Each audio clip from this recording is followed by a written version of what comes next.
Hi guys, I'm Chris from Magical Revolution and we're going to talk about the amazing full moon Scorpio eclipse that we had this morning. I was camping out here in the mountains and we saw it at sunrise, that red moon. It was amazing. I hadn't seen one in such a long time really. So what's so interesting? North node in Taurus, South node in Scorpio. Time to create a new reality. Taurus is fixed earth. Scorpio is the underworld, is the shadow world, is where things get transformed. I have my pliers to take care of a fire here today. The little one that I'm making. Not the big one was last night. And we have Uranus too in Taurus, so that's a radical new change. We hadn't had Uranus in 84 years in Taurus, so that's a big cycle. Although the nodes take 20 to 18 years to perform a full cycle, it's been quite a long time since the nodes were here with Uranus, so that's important. Also, that the last time that we had the nodes with Uranus, it was the South node, it was the inverse, the reversal, which is right now. And what does that mean? We're letting go of a very important cycle that started almost 50 years ago. 1975 was the last time that we had all these major players that we're having today, but hey, in the opposite direction. So 1979, fall 1979, we had 75, and I'm being completely dyslexic right now. 1975, we had Chiron in Aries, just like we're having right now. We had Jupiter in Aries, just like we're having right now. Chiron in Aries is the wounded healer. In Aries would be the wounded warrior. And with Jupiter is about the wisdom that we acquire through all the experience of healing ourselves.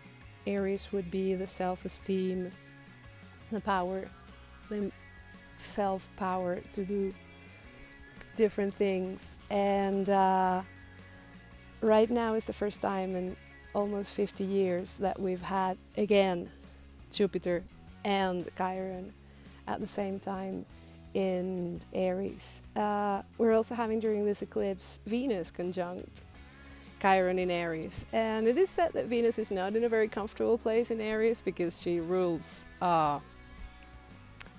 Libra, which is the opposite sign, finding balance between people and attracting all the good things for all the people. And in Aries is more about the self. So it is actually a good thing. If we're healing ourselves, then we're attracting a whole bunch of healing for ourselves, and we're magnifying all of that with Jupiter. Beware of staying in the victimizing part of, oh, but I didn't want this, and oh, but I wanted that. It's pretty much about really creating what we want to do from an empowered position, actually. And also we have back in 1975, last time we had something similar to this. We had the nodes also in Scorpio and Taurus, but they were the opposite. Right now, North node is in Taurus, and back then it was South node in Taurus, and the North node was in Scorpio. What did that mean? What does that mean?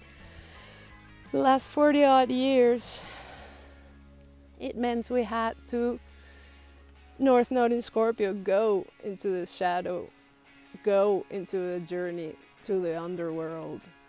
And it was Uranus in Scorpio as well with the North node back then, and now it's Uranus in Taurus with the North node, so it's the opposite.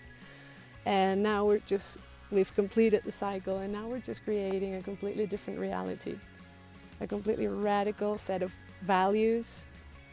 We have gone through the mud of things as an individual, following the Chiron journey through the zodiac, starting from Aries, and now completing it with Jupiter and Venus. It's just beautiful. Also, we have Saturn is in the mix, because Saturn in Aquarius right now is, as I see it, is giving, it's it's a 3-year journey, so it starts with like a lot of oppression, and we saw that starting 2020 and 2021, and it's going to continue a little bit until 2022 and 2023, but mostly what we're getting right now is power for the people, okay, and stand up for yourself. Back in 1975, when all of these configurations were quite in the opposite, we were having Saturn in Leo, so it was also time to shine. This time around we have energy in a fixed T square, all pointing out to Leo as well, which is the courage and the self-love to keep on going and shine. That's what we're doing. We're leaving the past, we're leaving the shadows, we're building new stuff. We also have Mars and Neptune conjunct. We have Venus conjunct Chiron in Aries, and then looking ahead for the self, looking for healing. And then we have Mars with Neptune conjuncting in Pisces as well. So that's the spiritual warrior recharging, to be aware of the spiritual warrior recharging.